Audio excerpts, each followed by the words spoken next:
ओम शांति। हमारी खुशी की, हमारी शांति की हमारे जीवन में बहुत वैल्यू है। हमारा खुशनुमा जीवन हमारे जीवन की वैल्यू को बढ़ा देता है। सब जानते हैं, यदि मन में व्यर्थ संकल्प चल रहे हों, बुरे संकल्प चल रहे हों, निराशा के संकल्प चल रहे हों, तो खुशी शांति समाप्त हो जाती हैं। परंतु हम अपना मन तैयार करें, मन बना लें कि मुझे खुश रहना है। खुशी और शांति तो मेरी अपनी संपदा है, ये सबको जानना चाहिए। जैसे धन हमारा खजाना, हमारी संपत्ति है, वो हम उसको बहुत वैल्यू देते हैं, कमाने पर भी और बचाने पर भी। ऐसे ही खुशी और शांति बहुत बड़े खजाने हैं। सब जानते हैं इस बात को। शांति नष्ट हो जाए, टेंशन ही रहने लगे रात दिन, चिंताओं में जीवन जलने लगे, तो धन संपत्ति भी बेकार नजर आती है ना। संबंधों में झगड़े हों रात दिन के, खुशी नहीं रहती। लगता है सब कुछ छोड़ दो, खुशी चाहिए बहुत। जैसे देह को खुराक न मिले तो क्या हाल होगा देह का, मन को आत्मा को खुशी न मिले तो उसका भी हाल बुरा हो जाता है। तो हम तैयार रहें, किसी भी कीमत पर मुझे अपनी खुशी नहीं छोड़नी है। मनुष्य की जब हार होती है, जब उसे असफलता मिलती है, तो उसके संकल्प भी बहुत तेज हो जाते हैं, उसकी खुशी भी चली जाती है। हम याद रखें, हार जीत जीवन का खेल है, ये जीवन में चलता ही रहेगा। दो रेसलर हैं, एक की जीत एक की हार। धावक हैं, एथलेटिक हैं, किसी को गोल्ड मेडल, किसी को सिल्वर, किसी को कांस्य पदक मिलेगा, तय है। कितना कितना अंतर होता है, बहुत मामूली सा।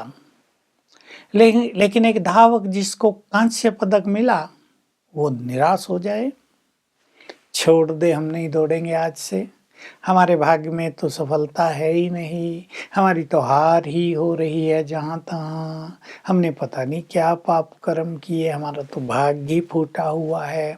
और संकल्पों की एक लंबी लाइन उसके मन में लग जाए, तो देख लें क्या होगा। घर में भी खुशी का माहौल नहीं होगा। मैं एक उदाहरण दिया करता हूँ, ऐसे बहुत उदाहरण हैं। एक विद्यार्थी था, उसको अपने बोर्ड को टॉप करने का लक्ष्य था, तैयारी वैसी थी, होशियार था बहुत, लेकिन टॉप कर दिया दूसरे ने, इसका नंबर सेकंड रह गया। अंतर केवल हुआ 0.2% का। देखिए कितना थोड़ा अंतर है, लेकिन ये निराश हो गया, इसको डिप्रेशन हो गया। इसके नंबर भी बहुत थे, मार्क्स बहुत आए थे, लेकिन एक एक्सपेक्टेशन पूरी नहीं हुई। इसने उसको हार मान लिया, असफलता माना, और इतना सोच लिया, इतना व्यर्थ संकल्प चला लिया कि डिप्रेशन हो गया। डिप्रेशन को दूर करने में साल लगा, तब तक 1 साल इसका बेकार हुआ। मैंने उसे कहा, देखो जो बच्चे केवल पास हुए हैं 50% लाकर, उनके घरों में मिठाइयाँ बट रही हैं, हमारा बच्चा पास हो गया, और तुम 90% से भी ज़्यादा मार्क्स लेकर उदास हो गए हो, तुम्हारे चेहरे की रौनक समाप्त हो गई। सबल हो, थोड़ा बुद्धिमान बनो। तो हमें जानना चाहिए, सफलता असफलता, हार जीत, ये सदा ही चलता आया है। अच्छे अच्छे योग्य व्यक्ति भी कभी कभी हार जाते हैं।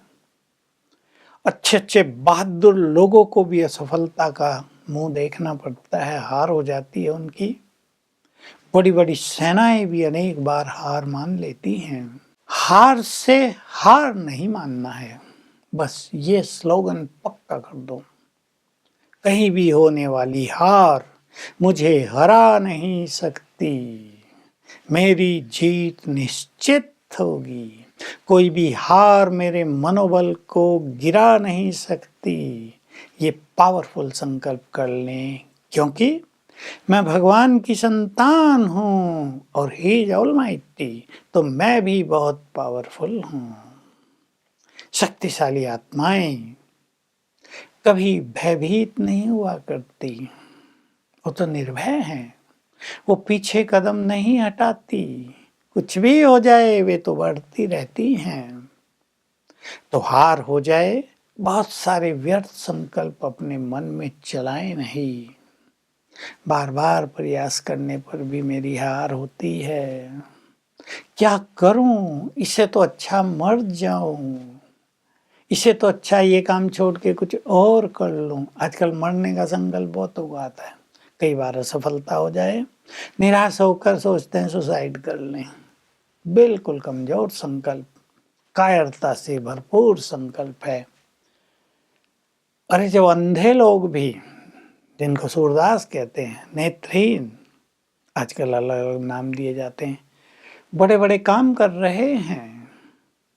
ऐसे लोग जिनको दोनों हाथ नहीं हैं, बड़े बड़े काम कर रहे हैं। ऐसे लोग जिनके पैर कट गए हैं, चमत्कारिक कार्य कर रहे हैं, तो हम निराश क्यों हों? ऐसे पावरफुल संकल्प करें। तो हमारा एक पावरफुल, समर्थ, पॉजिटिव संकल्प अनेक व्यर्थ संकल्पों को नष्ट करेगा।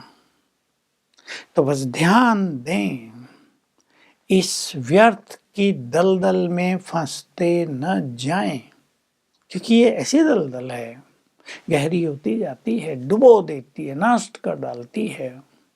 इसलिए जो समझदार लोग हैं, युवक हैं, मैं पहले युवकों की बात कर रहा हूं, उन्हें व्यर्थ को रोकने का संपूर्ण प्रयास करना है।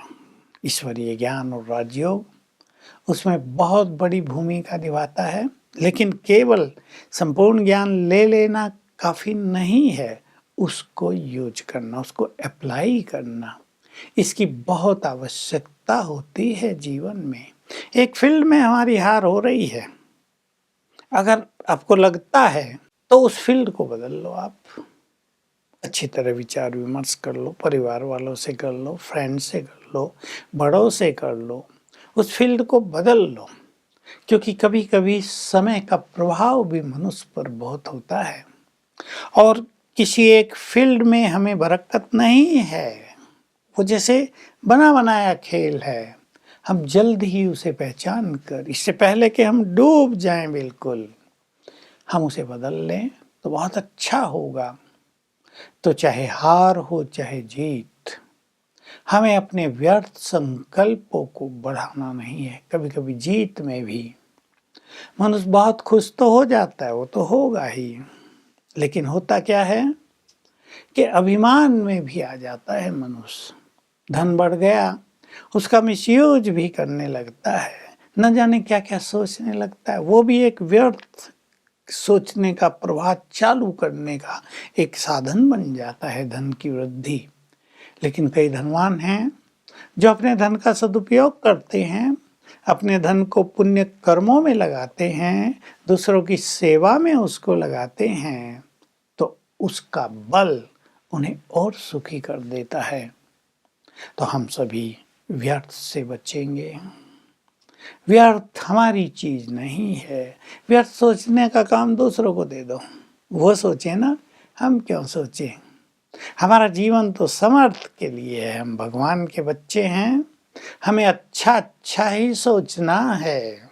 मैं आपको फिर याद दिला दूं, हमारे संकल्पों के वाइब्रेशंस दूर दूर तक फैलते हैं और जो बहुत अच्छे पुरुषार्थ करने वाले हैं, श्रेष्ठ योग करने वाले, उन्हें जानना चाहिए हमारे पॉजिटिव, पावरफुल और प्योर संकल्प समस्त आकाश मंडल को, नक्षत्रों को, ग्रहों को प्रभावित करते हैं।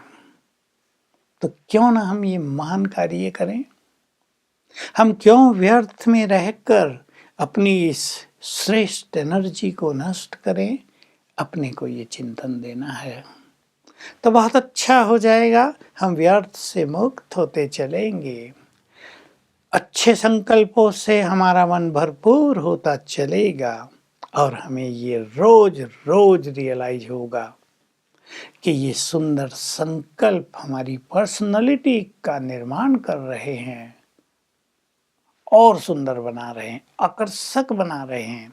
ये हमारा बहुत बड़ा खजाना है, इससे हम बहुत साहूकार हो गए हैं। तो खजाना बढ़ता है तो बहुत खुशी होती है, हमारा जीवन खुशियों का भंडार बन जाएगा। ओम शांति।